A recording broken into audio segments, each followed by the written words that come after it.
Thank you, Mr. Juan Pablo Guillermo Molina, Secretary of Finance and Planning of the Government of the State of Quintana Roo. And now we give the floor to Mr. Aristoteles Núñez, Head of Tax Administration Agency. He has a message.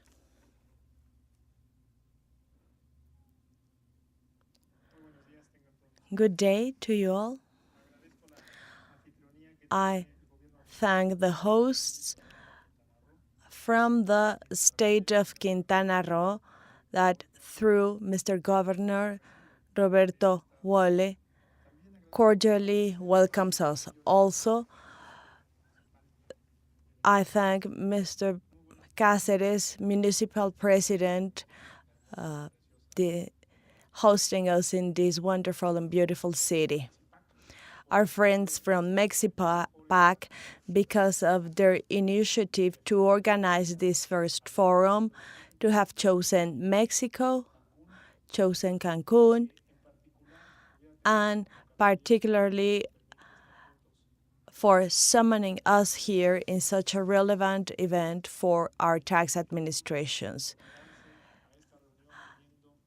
Also, those that come from other countries representing international bodies that are eager to know the experience Mexico has in digital invoice and digital tax administration. Thank you for joining us and to providing their assistance in many work meetings.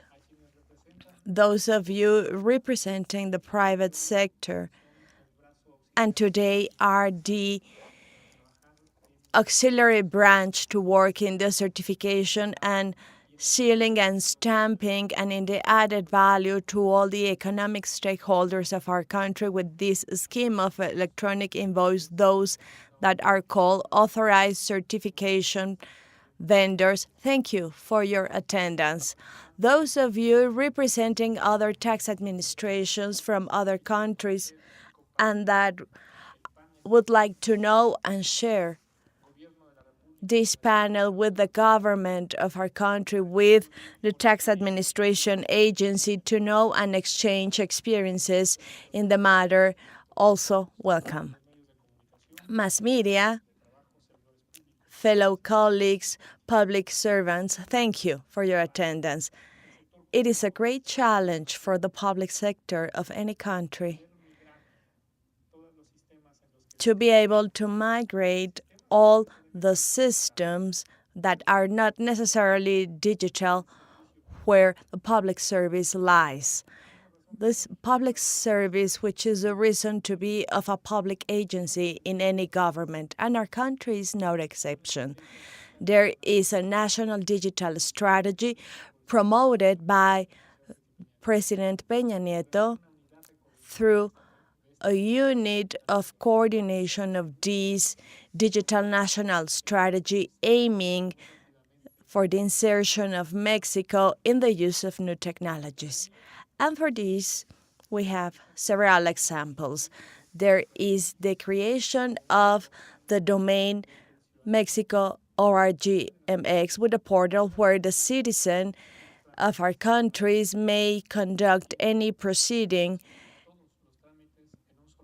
provided by our country in a single stop through the portal of the government of our country, through the presidency of our country, where the taxpayers can have access to digital services, from having a certified copy of a birth certificate, passport issuance, a single code of population registration, CURP, that identifies every citizen, to be able to have a driver's license, to have a permit to start a company, all digital services that have an affluence in a single stop through the domain gov.mx with a particular feature that the citizen or any inhabitant in Mexico can conduct this proceeding at any time, anywhere, from anywhere in the world, and through any mobile device. And this is a huge challenge because if we look backward, all the agencies of the public service must transform and break their paradigms mentioned by Javier in such a way that their public services are able in the new mobile technologies through internet with the main element, the cloud, with the purpose that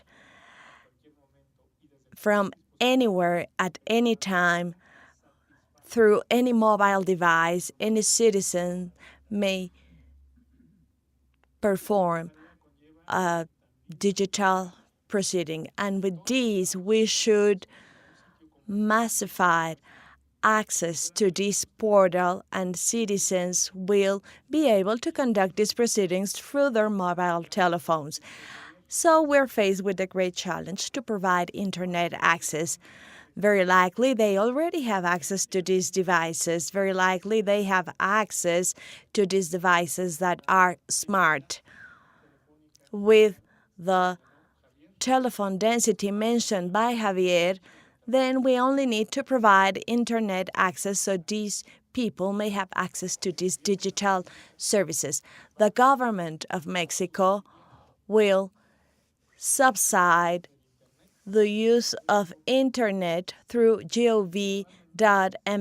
So citizens may enter this portal, and when their mobile devices detect this access in this domain, the cost for internet use will be borne by the government. This is a challenge. So if you have the barrier of not having internet access because of the economic condition in that region or from the user does not provide this access, then the government will provide for. This is gradual, it will take time, but we are starting, and this is a decision of digital policies of first, centralizing all proceedings in a single portal, and second, that everyone has access to this through their mobile devices. And the tax administration cannot be left behind in such a strategy. It implies the openness of the administration to learn from experiences from other countries that have already a long way ahead. And right now we have the example of the electronic invoice, and I am sure that in the 7 panels that will take place in these days, many of these initiatives will be discussed, and also initiatives from other countries. In our country, in our tax administration, in this digital taxation, we could make a single statement. All taxpayers may conduct their proceedings through a digital portal through the webpage sat.gov.mx. All taxpayers will sign with an advanced electronic signature that will authenticate the user, that will provide confidentiality to their proceeding as well as integrity, and that their proceeding will not be rejected if they have an electronic signature. And this signature will evolve as well to something more portable for the user, the citizens. Shouldn't be filed in a USB device or a magnetic disk or another type of device. This signature, just as other countries have as Spain, may have an access code as the financial system here in Mexico. So these proceedings may be conducted through this portal. They will sign electronically.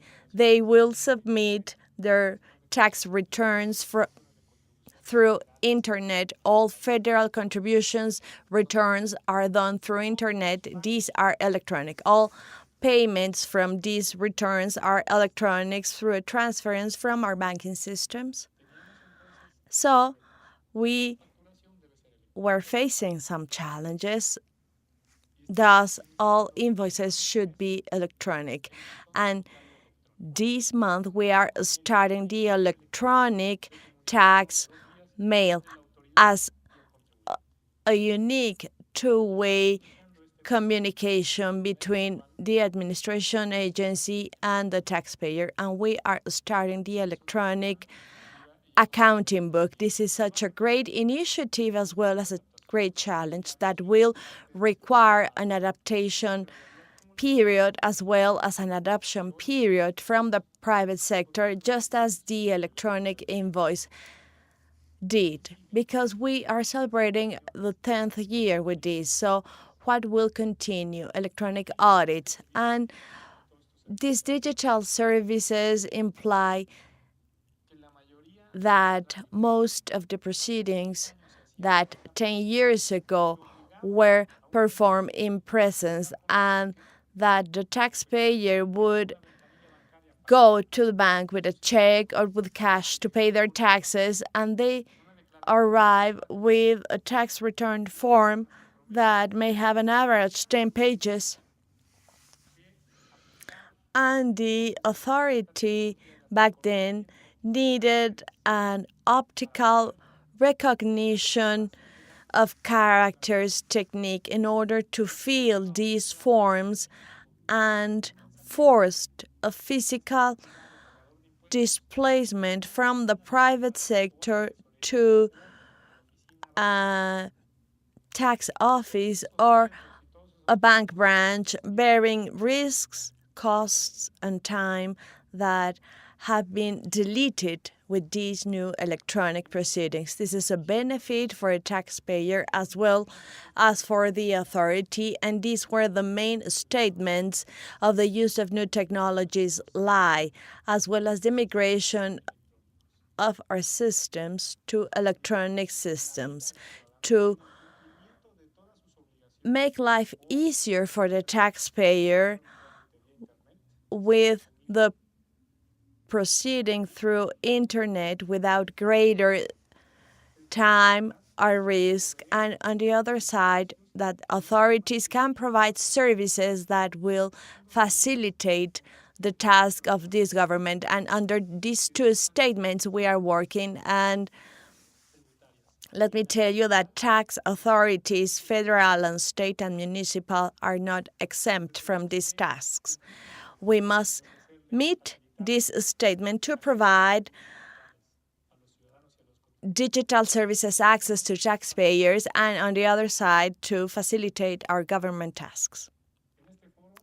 In this forum, I hope that there will be the exchange of different experiences that may nourish in the following months and years initiatives and strategies that we'll be able to share and use from the international perspective.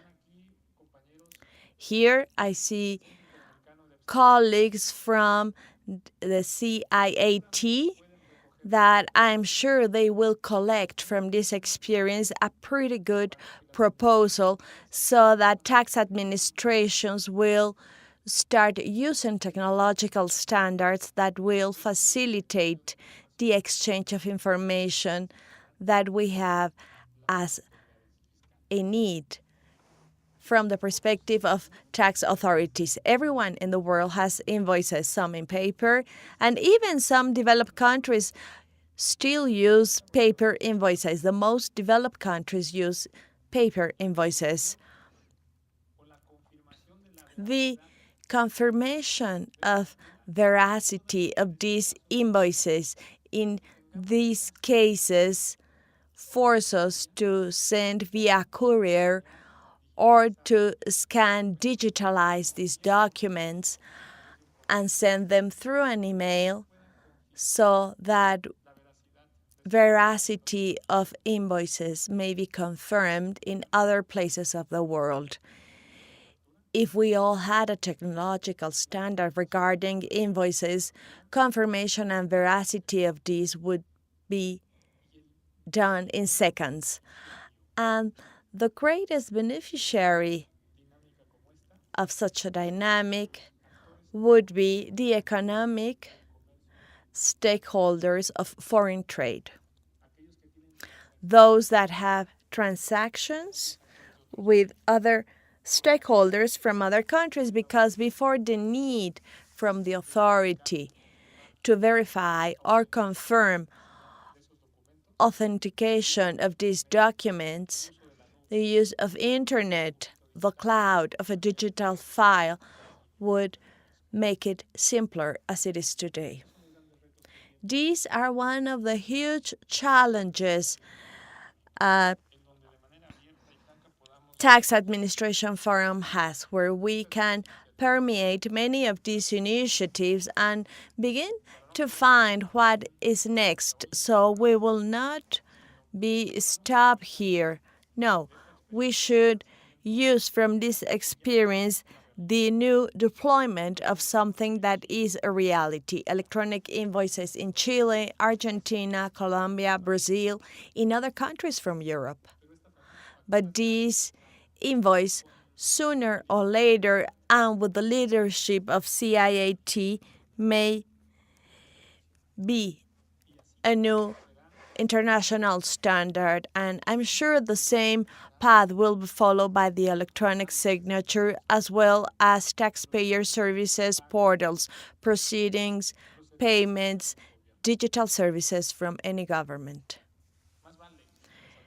So we better start working on it and not stay dwelling regarding the dynamic of the private sector, where the use of technology is intensive, and wherefore the government sector should provide to citizens a more expedite, affordable, accessible service through these technological tools. I thank you for your attention, and now I will continue with the opening ceremony of this first forum of international and digital taxation. So please, if you all stand up. They tell me it is 10:05, 50 minutes. So at 10 in the morning with 50 minutes of July 23 of the year 2014, on behalf of Secretary Luis Videgaray, I formally declared inaugurated the works of the first International Forum of Digital Taxation and Electronic Invoice for the benefit of all citizens, taxpayers, private sector, economic stakeholders from our society. Congratulations.